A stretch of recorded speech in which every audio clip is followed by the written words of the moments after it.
Welcome to Tales from the Bridge. This is the very first Trivia from the Bridge episode where Ryan McDougall and myself are the trivia masters. The thing is, we've got Seanan McGuire and Cory Doctorow for the first episode here, and they're so much smarter than us. They should have been the trivia masters. Next week, we're doing a tribute to Greg Bear episode, and the week after that, Charlie Jane Anders stops by the bridge to hang out. All right, Seanan and Cory are waiting for us. Let's make our way over to the bridge.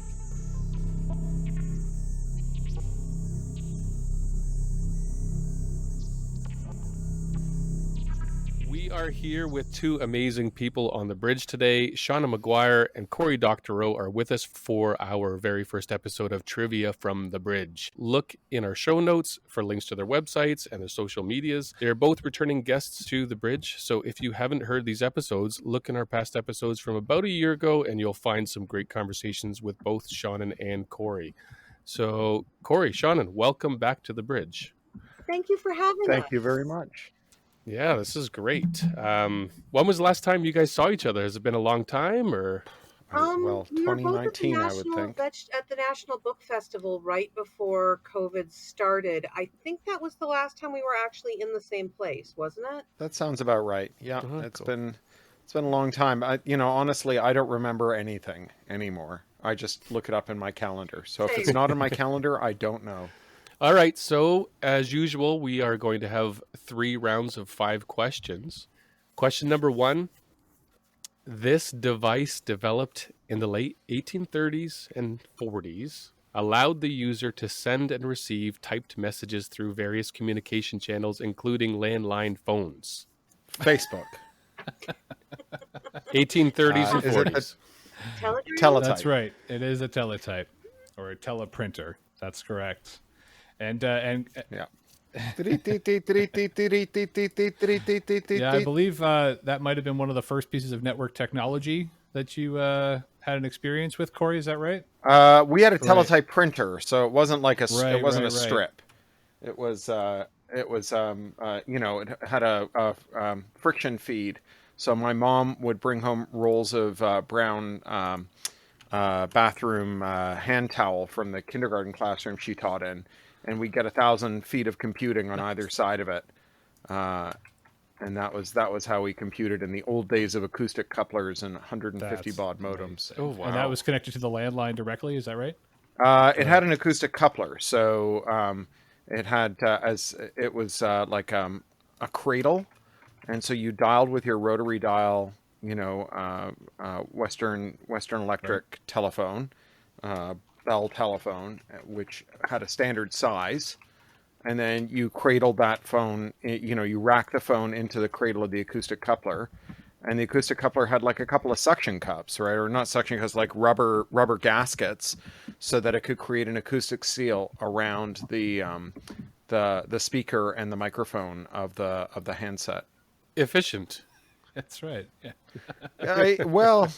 It's an interesting story about retrofitting and standardization, right? Like the fact that you couldn't do that if there were if you tried doing that sort of 10 years later when landlines had a lot of diversity and form factor, there's no way you could rack a Sports Illustrated football phone in one of these things. It's a bit like all the cases for mobile phones where there's 1,000 different cases because every mobile phone is a slightly different shape.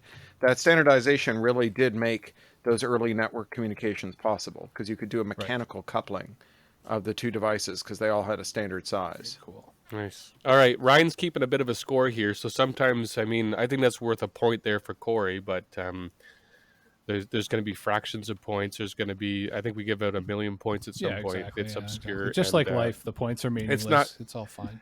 Yeah, exactly. We'll make it make sense by the end. Indeed. All right. All right. Question 2. In John Wyndham's book, The Chrysalids, who murdered Alan? The Chrysalids, the one I don't know. Yeah. I've read that book 90 times. I don't do character names. All of the space in my head that is supposed to be used up for storing names of characters created by other people is used up storing names of ponies from the 1980s. I can name 1,300 My Little Ponies. I can't tell you who killed Alan. I love that. That's amazing. You know what? Actually, you're getting a point just for that. And it was Axel. It was Uncle Honestly. Axel. Yeah, Uncle Axel. Yeah. Uncle Axel was a dick. Spoilers. That's right. Well, yeah, Uncle I guess we Axel should have was put terrible. we'll have to put a spoiler alert at the beginning of this. If you didn't read it in high school.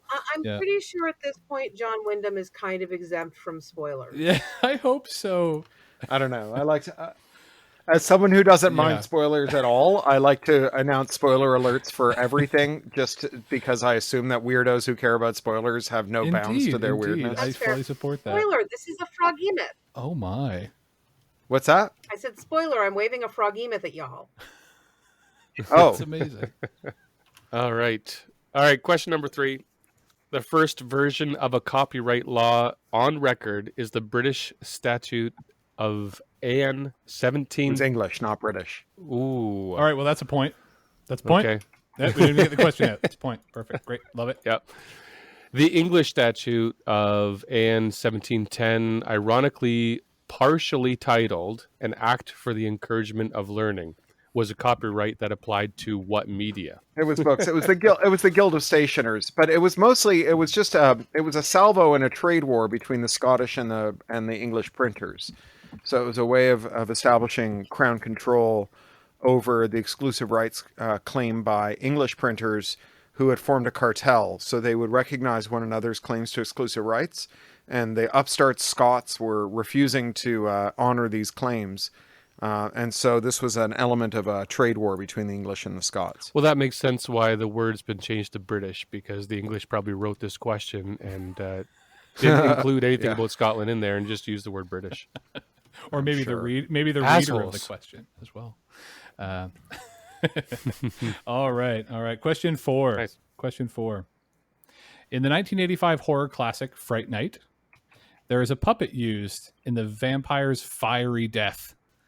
This was used as a reject from a movie made the year before, a blockbuster movie made the year before. What was that movie? Wasn't that supposed to be in Ghostbusters? It was. Oh my god. Okay, that's like that's a million point right there. How did you know that? It's in the movie for like 2 seconds. Okay, so I am legit the only living human who has used Kenneth Muir's horror films of the 1980s and 1990s as checklists. They are books of reviews of every horror movie released within those decades.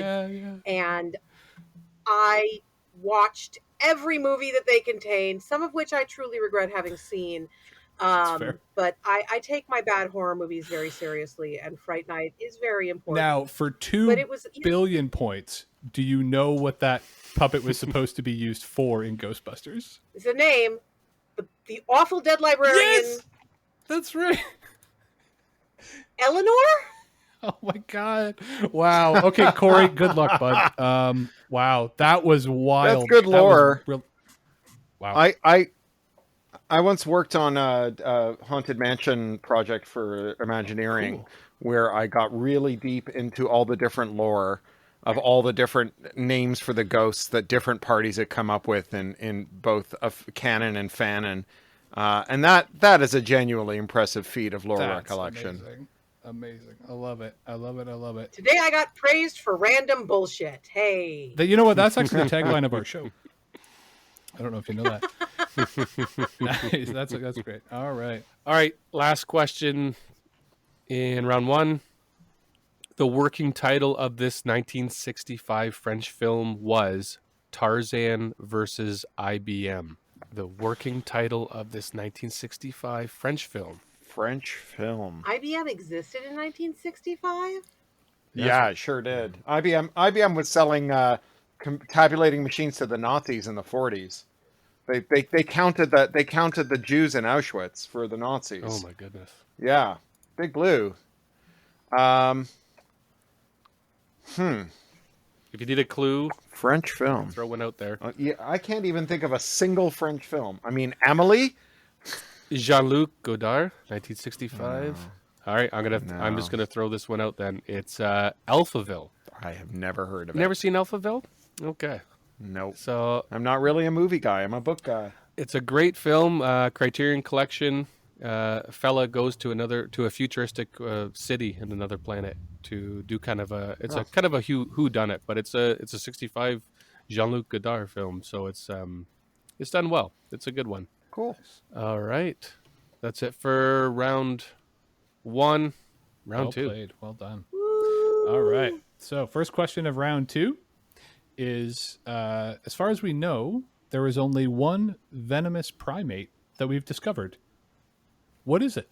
The slow loris. It is the slow loris. It's so cute and poisonous. Very good. Well done. Oh my goodness. It is. I mean, it's actually not poisonous at Right. all. You can eat them all you Right. want. But it is so adorable and venomous. That and the platypus are just like, hey, evolution, guess what? Yeah, because it has to be combined, right? Like something in their saliva and their fur has to come together to make it really deadly. But I loved it, and they're so cute. It was my favorite thing.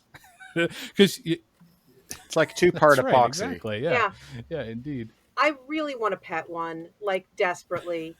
They're- I got to hug a platypus. Like, I'm just working my way through the venomous creatures of this world. Platypuses are forever, not just for Christmas. That's an important lesson for That you is kids out correct. there. That's right, exactly. All right. Question 2. Round 2. This Russian author crafted the first dystopian genre novel and was cited as inspiration for the works of both Huxley and Orwell. Who's the author? I only know like the Strugatskys and I don't know any Russian SF writers. So the book was called We, written in the early 1920s. Yevgeny That rings a Zemyatin. bell. So it's a short novel. I've Yeah, actually it's got more it of on a my novella, bookshelf yeah. somewhere, but That came well after The Purple Cloud, Chalky. Like, there is so much older science fiction that is dystopian or this apocalyptic. question is worded like this, likely because of its inspiration to Huxley and Orwell. A lot of people give, you get, because they have cited that was a big inspiration for them. Obviously, there's And more that's completely before fair. that. So I'm going to edit that to make us sound way better, Sean, and thanks for pointing that out. We Sorry, don't No, we don't do hey, our homework please. here. Question 3 of second round is, this genre of music is often played in a circle and often references Filk. sci-fi. Now, okay. Now that was a Oh, gimme. Filk. That was a gimme. That's fine. Yeah, that was Now, absolutely a okay, soft so gimme. we have two other parts to this then, just because I knew that was just going to Okay. be an introduction. How did the term originate? No, go ahead. I don't know. There are about I was going to try 20 and wing different it. apocryphal versions of how the term originated. The most commonly accepted and thus the most likely to be true is that it was a typo in a fanzine of folk music, which was then further popularized and legitimized by Karen Anderson writing an article for a fanzine about the filking phenomenon. Yeah, it was Lee Jacobs, apparently, was the writer of the original typo. And then for even more uber bonus points at this point is the two, then again, this is just what I was able to find, the two types of filk circles. There are actually 3. There is chaos, where anyone can make any noise that they want at any time. There's a bardic circle, where it goes in a direct line, either right or left, and the person next to you has to pick, pass, or play at all times. And then there's what's called a chaos bardic or a poker chip bardic, where everyone is given a certain number of poker chips at the beginning of the evening, and you toss in your chip to indicate that you would like to either pick or play. Nice. I didn't know there was a combo. That's Very awesome. good. I love that. Yeah, no one likes poker chip bardic. No way. It's all the pressure of bardic with twice the opportunity for people to be stage hogs. Oh, great. Nice. No, that was a fascinating rabbit hole. I honestly, I had only ever heard it in passing, and wow, it's It's there's a thing. lot and there. people reinvent it like every 5 years, not realizing it's out there. We had the Wizard Rock phenomenon during Harry Potter. We've got people right now doing records of Dungeons and Dragons music or Magic the Gathering music who had just suddenly thought, wait, I could write a song about this, and are participating in a long-running tradition that has history and customs and archives, all of this stuff, but they don't know that we're there. I love it. All right, let's move over to next question here. This is a tricky one, Sean, and you automatically win if you get this. Cory, Didn't she already get 1,000,000 she points? got a lot. I think she got like 1 billion or something. I don't know, but Cory, I think she's already won. not necessarily. We got Not more. necessarily. We got like a sextillion Oh, I point see. question coming up or something.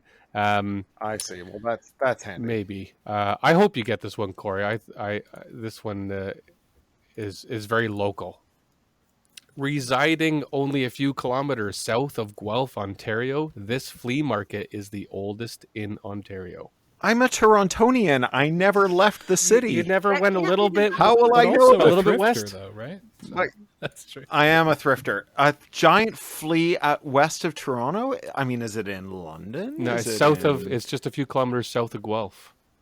Yeah, that's not the South night of market, Guelph. is it? Night market's more West Coast. Oh, we do actually have a night market in Paris, which is only about No, I'm 15 like- minutes from where I am. So that's an interesting Okay. pull. Nice. I'm a Waterloo dropout, but I don't know that I ever saw a flea there. I don't know, to be honest. I do not know. So you would have driven by because it's probably 5 kilometers north of the 401. So if you're going Toronto to Waterloo, but it's the Yeah, I never would have seen it's it. the Aberfoyle flea market. It's been there since Oh, I have heard of that. yeah, Yeah. 1961, still going. You'll find your interesting thrift finds, and I'm sure you've had some. Well, thrills. I go to the Pasadena Rose Bowl Flea. I go to the Rose Bowl Flea, which is full of great aerospace junk because of JPL. Oh, That's a nice. very exciting flea to attend. Oh wow! Awesome. So what is there something, Cory, that you're always on the lookout for, or that you'd love to find thrifting? Is there something out there? So these days, what I go to fleas for are small metal service pins. So like Kiwanis pins and Masonic pins and like 50 years of employment pins and 10 years on the, B'nai B'rith pins and so on. And I have a huge collection of these weird little, they're pot metal, brass, or sometimes pewter or stamped metal. They're not enamel pins. They're not like a modern enamel pin. They're really small, and they tend to be stamped out, so they're in a shape. So they'll be in the shape of an airplane, or the shape of a bowling pin, or the shape of a stop sign, or something. That's my jam. Is there value in those, in some of them, or is it more just to collect as No, I just collect them. nice? Okay. Yeah, no, they're small, and our house is full. So I have a engineer's drafting box with little drawers, and I filled it with weird little tchotchkes. Nice. And just to stick with the thrifting subject, Cory, I don't know if you remember when we spoke last year, I told you about finding that copy of Northern Lights, which had the short story Oh yeah, Crap Hound. And that's right. And Yeah. David Harwell, rest in peace. right. And I found that collection of short stories, which also has a Carl Schrader. We just spoke to Carl again last week. Carl very good. Schrader's in there, and I found that at a Goodwill here in Guelph. And I believe in that, if I remember correctly, you talk about Goodwill in that short story. So it's a little of a I do. little full circle thing there. Last question of the second round. Now, this one is going to be a little bit of a Price is Right type of a situation. So closest without going over. Okay? That's what we're going for. And what I want to know is, what is the longest tapeworm ever found in the human body? Closest without going over. 22 feet. 3.9 meters. 3.9 meters. And sorry, Cory? And I said 22 feet, which is, call it 7 Gotcha. meters. All right. Well, then Cory is the closest. It is 82 feet. And it was found in a patient in 2018, a man in India who had complained about Okay. abdominal pain for several months. So was that a pork tapeworm or was that one of the fish types? I'm not actually sure. I would assume, based on where he was located in the world, it was most likely a fish type. But That was probably Ithrobilius. okay. Well, I thought you might have a little bit of information about this.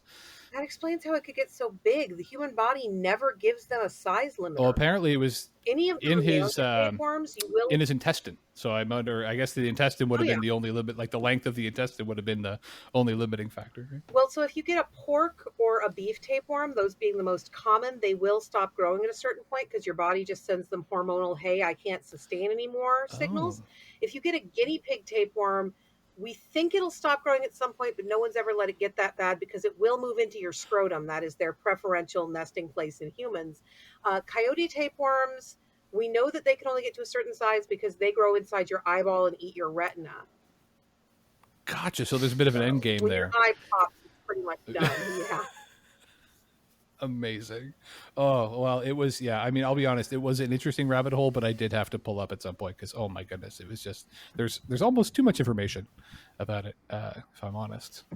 And that brings us to the end of our round 2. Let's just move right into round 3. Final round here. 5 more questions to go. So this one, I don't know if this will go kind of back and forth with you guys because there's going to be a few answers. Question 1, round 3. How many Disney parks are there in the world? And can you tell us what year each of them opened? Are we talking about gates or are we talking about facilities? Just park. Just Okay. locations and cities. Well, 6 parks. 6 parks, yeah. Orlando, Burbank, Paris, Shanghai, Tokyo, Hong Kong. Anaheim. I wish it was Burbank You're right, because that's it's around the corner Anaheim. for me. Right. But Okay. Burbank's the studio. Okay, so 6 is correct. So let's just start with Disneyland. What year? 55. Excellent. Walt Disney World. Disney World is 71. Holy shit. Tokyo. Paris. Tokyo was 80 and Paris was 82, I think. Tokyo I have is 83. 83. Okay. And then Paris. then 84 for Paris, maybe? I don't know. 92. Okay. Well, then, I'm just going to go to hell after No, those you got a ones. pretty good. I don't know the Did you- dates. I'd just be guessing. So do you want to throw out a guess for Hong Kong? It was opened after I was born, so I'm going to say It's within the last 20 15. years. Yeah, 2015. I'm older than that, but 2015. So for Hong Kong, it was actually 2005, but you're closer for Shanghai at 2016. Okay. Yeah. We're lucky if I remember what year I was born in. Like, I know that My Little Pony was originally released in 1982, even though most people assume that it was 1983. And I know that Magic the Gathering began in 1992, and that is my dates for the year. That's right, because it's the third We've year got a anniversary. My Little Yeah. Pony coming up soon, so don't worry good. about that. We've got one coming up. We figured we'd save it till later on so that we didn't lose That's our fair. time on it. All right. Well, I think Cory got Oh, yeah. a few Absolutely. of those. We're You making nailed up some the dates ground there. with that one So for sure. Nailing those opening Mhm. dates. Well, I can give you the actual dates of their opening: July 17th, 55, and September 30th, 71. holy smokes! Wow. Okay. So how did? I have the same birthday as Oh, that's Disneyland. great. Okay. I am That's also July 17th. Okay. Nice. I love that. Oh, amazing. Should we move along? And this is obviously going to seem a little specific, but in the novel Ready Player One, Cory Doctorow is mentioned as being the newly re-elected president of the Oasis User Council. Who is his vice president? Will Wheaton. who reads that passage aloud in the Oh, audiobook. that's so That's great. right. He does too. Right. Oh, Yeah, he those read two both of them. geezers one, or Well, no, he did the Yeah. audio oh, books nice. themselves. That's great. He reads the audio. Love it. Yeah. Those two geezers had been doing a kick-ass job of protecting user rights for over a decade. That's a quote from the book itself. That's right. Did you read that one, Seanan? Ready I Player did. One? Did you like the nostalgia? Did you like the story? The Willy Wonka in virtual reality?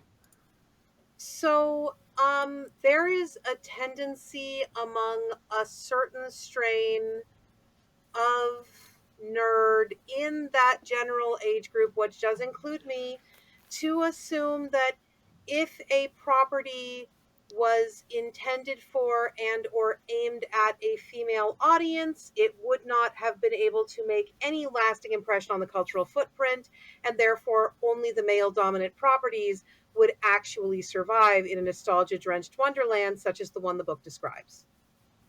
So no, I did not like the book. Well said. Any book that says my childhood didn't count, but their childhood counted, is basically a shortcut to pissing me off. Okay. Fair. I thought that was well said. I thought the book was okay. it's cool. I think It's your Ernie's favorite I thing think he's a fun writer. I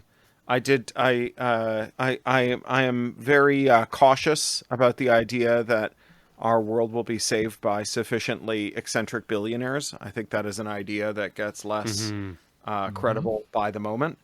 I understand the impulse, but you know, and reading about other people solving ARGs is fun. It doesn't mean I ever want to do it. Mhm. All right, let's move along here. I'm sorry, Cory. I'm very sorry for this one. Who created My Little Pony, and where did their inspiration derive? Bonnie Zachary, she originally based the concept of the ponies on her childhood love of horses. The expansion into fantasy breeds, which was more motivated by Hasbro executives, came from the success of The Last Unicorn, which had been released approximately 2 years prior to the beginning of the line. Excellent. Can you name, I guess she had a favorite Korean pack pony. Can you name the Names. Oh, okay. Bonnie's, I feel like it was Snuzzle, but I'm probably wrong. Apparently it was but- Knicker. Knicker, okay, cool. Knicker Good was a for her, Korean but pack pony, and Bonnie developed a fondness for her when she was living in Japan. Yep, That's a bit pants. huh? That's Knicker. That's a bit pants. All right. My Pretty Pony, who Minus was her original My Little Pony kind of predecessor, was very large and was based on that pony visually. And then they shrank them down and made their bodies softer so they'd be easier for kids. There was a different name for them too, wasn't there? My Pretty Pony became My Little Pony. That's right. Okay, Right. okay. But there is a chance, though, All for right. Cory to make up some bonus points if he can tell us how many ponies Seanan owns. This is a Price is Right as well. Closest. Okay. Can I just say like N, where N is 2 larger than any sensible number? I'm going to say 287 ponies. How we doing, Seanan? Well, you didn't go over. How we doing? He definitely did not go over. Did he get halfway there? How many ponies have you got? The ponies have their own bedroom. Oh, geez. Yeah, there are a couple. And I have more than one of quite a lot of them. There were, I think, approximately 1,300 ponies released in Generation 1. I have at least 5 of most of them. I'm about 6,000 ponies deep right now. That's Wow. delightful. And the long-term, are you going to be buried under a cairn of them? Is that the plan? So the thing about My Little Pony at this point, if you're talking about Generation 1, is these are, in some cases, almost 40-year-old pieces of plastic. You know, Right. This is no longer a collection, it's a conservation. They have special Sure. enclosures, there's glass, there are only certain materials that are allowed to touch them. A couple of the ponies I have, there are 4 left in the world of that pony, and the community knows where my every gosh. single one of them are. Wow. So no, when I die, there are actually collectors lined up 6 deep to rampage through my house, none of whom will get here before Sari, who has a key and a plan to rent a local U-Haul. That is That's amazing. great. I love it. Oh my god. I want to see a heist movie based on that actually now. Oh, no, there's a pony collector who one day is going to have a mysterious death, and everyone's going to say I was at their house when it happened. That's right. Nice. Wow. I'll be honest. I don't think I could have guessed that number. That's delightful. Thank you so much for that. All right. Well, Cory didn't go over. He did not go over. He did not go over. You get some good True. points. He True. did make a pants pun though, so we might have to think about that. But all right, here we go. So this is a question about the Sherman Antitrust Act and what it was made to prevent. Is there a There will question be. beyond that? Okay, Yeah. So go. the Sherman Antitrust Act was developed to prevent what? Let's start there. It was started in the words of John Sherman to prevent us from being ruled over by autocrats of trade, for just as we would not countenance our lives to be controlled by a king, nor should we is that allow them tattooed to on be your back? controlled by an autocrat of trade. That's so great. Okay, so monopolies amazing. in a simpler form. Yes, and it's a refutation of the Reagan, Mulroney, Thatcher doctrine that says that John Sherman actually didn't care about any of that stuff, and all he cared about was prices going up and not harmful dominance per se, because John Sherman was pretty unequivocal. He stood up on his own two hind legs on the Senate floor and told us exactly what his bill was for. And it wasn't what the neoliberal jurists and economists say that he was interested in. They are weird QAnon-style conspiracists who think that up is down and black is white. Would you happen to know what commodity the first antitrust case was around? It was grain transport on rail. I had it as sugar. And the EC Knight Company, actually. When they bought American Sugar, they had 98% right. of the industry in the country. But okay. Yeah. Yeah, you're probably right. Nice. Yeah, great. okay. Love it. And then, of course, all the Standard Oil stuff and all that later on. But anyway, yeah. Yeah. Ida Tarbell, the woman who brought down the Standard Oil Company, was the first woman in America to get a sciences degree. She was a biologist. Wow. She was a self-taught, muckraking journalist whose father had been destroyed by John D. Rockefeller, and who made it her mission to bring down the Rockefeller empire. And Rockefeller hated her and called her Ida Tarbarrel. And she was also, by all accounts, just a gripping orator, and later became a suffragist. Amazing. She was quite a character. I really recommend her book, The History of the Standard Oil Company, Volumes 1 and 2. It is a gripping read, and there's free audio of it on LibriVox if you prefer audiobooks. That's great. Thank you. Great to know. Yeah. Appreciate Fantastic to know. All right, last question, last round here. What is the lifespan of a praying mantis? It depends entirely on the species. The average lifespan is going to be between 3 and 8 months, although they can live up to 2 years if the climate is correct, they don't reproduce, and they are not fed too regularly. The more often you feed them, the more rapidly they grow, and the quicker they'll proceed through their instars. And pretty much once they hit L8 or 9, they're done. So you can push them through that sequence in 3 to 6 months if you go very quickly. 2 years is about the top. That's the giant Indian mantis. I'm currently raising giant spiky African flower mantises, and they only live about 8 to 11 months. That sounds about right. I'll let you have it. Holy shit, Seanan. Good so Lord. many different species. That's incredible. Yeah. Yeah. Yeah, but the average is there. You hit that average. Yeah, no, yep. And yeah, you're good there. Any idea what their known top speed is? Again, that's going to depend entirely on the species. And are you talking flying or running? We're talking running. The fastest species is the Chinese green. Those little fuckers can move it up to about 2 miles per hour, which is faster than you want a bug coming at you. I know. We've never measured them doing this for more than 2 feet, but that is unpleasant. And then the slowest is probably either the orchid or the ghost mantis, and they go about 1 meter per hour. They don't move quickly at all, but they look like tiny Harryhausen nightmares coming at you, and you don't like it. I sleep in a room with 2 of these things, and I don't like it. I feel like the word eclectic knowledge doesn't quite touch it, but wow. Okay. I mean, you did very much tailor this to the 2 of us. So Yeah, we did. But yeah, pretty much. Well, bonus question here, which there's no right or wrong answer. I want to know what you guys think on what year, and this is a morbid question. What year are we going to see societal collapse? But I kind of want to hear, when do you think Peter Watts says the society is collapsing?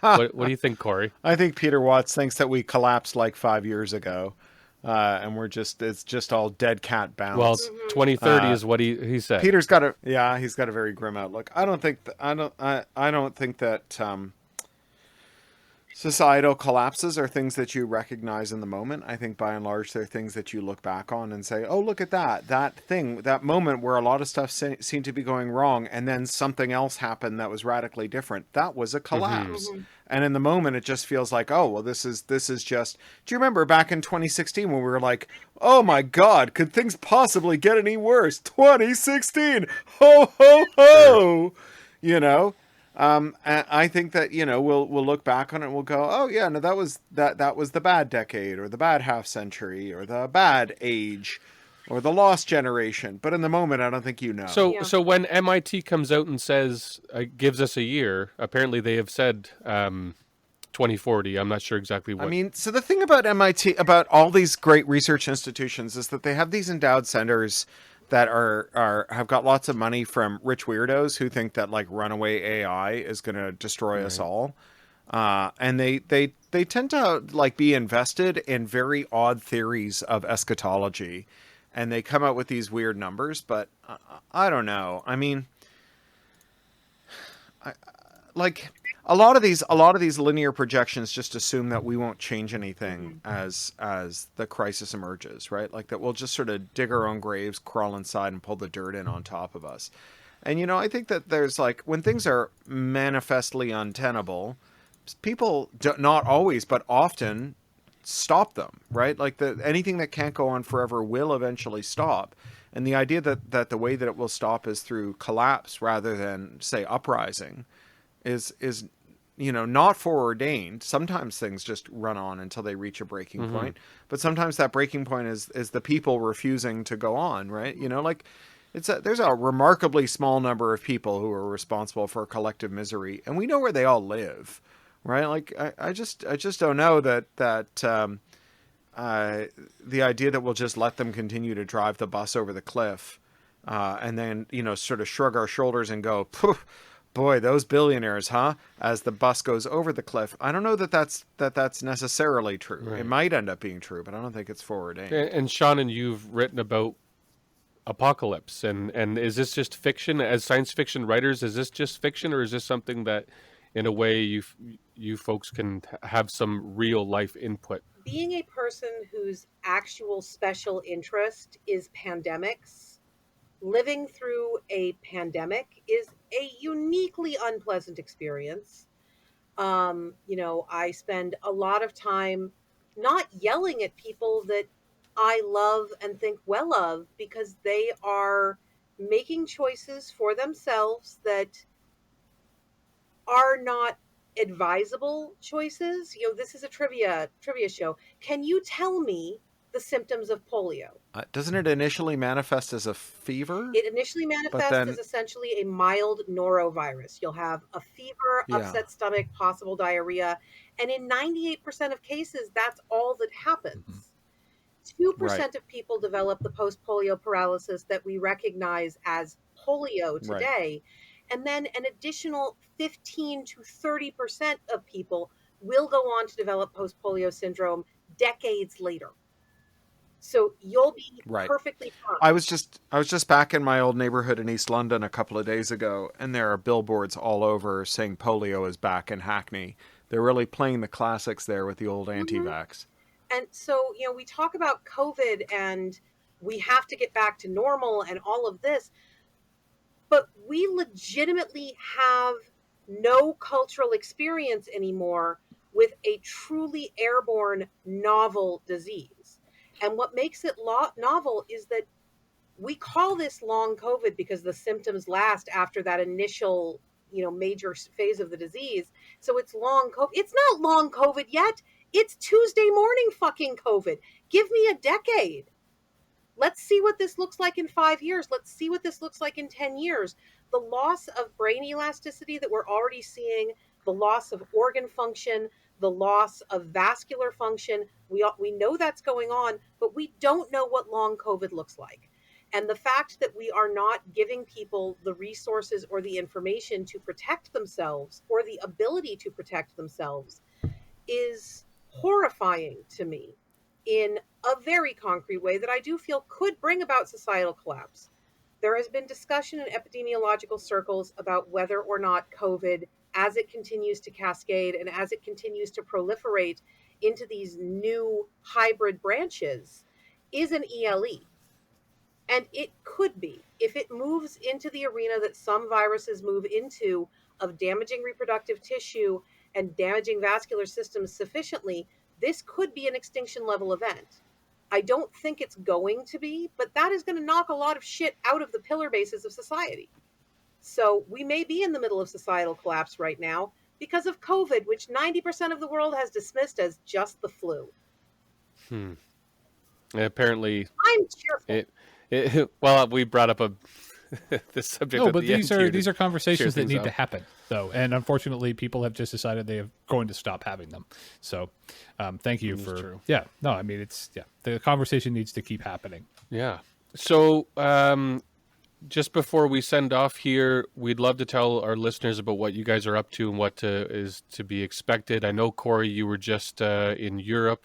Well, you've been back and forth. What have you been traveling for, and what book do we have the pleasure of reading very soon? So my latest book is a book called Choke Point Capitalism. I co-wrote it with my colleague Rebecca Giblin, who's a wonderful copyright scholar from the University of Melbourne. And it's about the limits of copyright to securing an income for creators in conditions of monopoly. We observed that for 40 years, copyright has gotten more expansive. It lasts longer. The penalties are harsher. It covers more kinds of work. The evidentiary standard for securing a judgment is lower. And yet the share of income going to creators has gone down, even as the scale of the industry has gone up. And we conclude that giving creators more copyright under monopoly conditions is like giving your bullied kid more lunch money. It doesn't matter how much lunch money you give your kid, the bullies are going to take it. And so we address ourselves to first the various accounting scams that both large content and large tech companies use to steal from creative workers. But then in the second half of the book, we deliver a series of extremely detailed technical proposals for amending other kinds of law beyond copyright, but also including copyright, to actually change the distributional outcomes of the entertainment industry so that creators get more money. Doing the hard work. Cory's been doing work like this for, I mean, it's been 20, 25 years now, Cory, of you writing about... Well, I started working at the Electronic Frontier Foundation 21 years ago, Wow. So at least that long. And I should mention that I have another novel coming out in April. I've got a book called Red Team Blues. That's a cryptocurrency heist novel. Nice. That's fantastic. So check out the show notes. We're going to have links to Cory's website and socials as well. What do we have coming from Seanan McGuire that we can look for on the shelves? Well, next week, so we're recording this on Tuesday, November 22nd.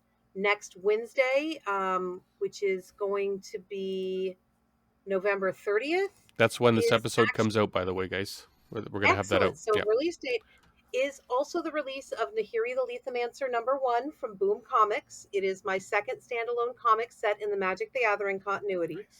Magic the Gathering, obviously, I don't own that franchise. I'm doing licensed work, which is its whole exciting button on the copyright code that I'm sure Cory understands better than I do, quite honestly. But I'm having such a wonderful time. I get to make canon for these characters I love.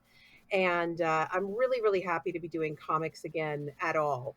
You know, I haven't done comics in a couple of years, and I'm just having the best time there. And then I get to sleep until January. I don't have another book out until January, which is going to be Lost in the Moment and Found, and that's the next of the Wayward Children books. Oh, that's the last one. No, next. Oh, the next. Oh, okay. I thought you said last. Sorry. Yeah, Lost in the Moment and Found. It's not the last. There are going to be a couple more. Oh, awesome. Those are some good books. Thank you. I won the Hugo for Best Series for them this year. Yes, Congrats. you did. Mazel tov. And you looked amazing. Nice, my girlfriend had to hit me. Yeah. Yeah, we watched that. That was a good ceremony. That was fantastic. Nice. We really enjoyed that. Well, Cory, Seanan, thank you so much. Thank you for having us. Yeah, we really appreciate it. Actually, I wanted to mention, Seanan, I didn't realize, so Tristan told me that we were having you on the show. I was very excited, but I didn't realize that I had actually read you a decade ago and not realized it, because I had read Mere Grant. I'd read Feed, which is one of my, like, it kind of like kicked off my obsession with, you know, dystopian and zombie. Anyway, the whole thing, and it was just very funny that I was already excited and then realized that I had read you under a different name. It was lovely. Well, and Overclocked actually was one of the very first like short story collections that I ever actually owned. Oh. So anyway, this was anyway, good. It was a bit of a nice little treat for myself as well. So thank you so much. Thank you. Have a great afternoon. Take care. All right, sure. Thanks, Cory. Take care, guys. Take care. Bye. We hope you enjoyed that episode. We've got episodes with Dominic Monaghan, Robert Duncan McNeil, and many more coming up on the Trivia from the Bridge episodes, so watch for those. Next week, a tribute to the beloved Greg Bear, and the week after that, Charlie Jane Anders. Join us. Until next time.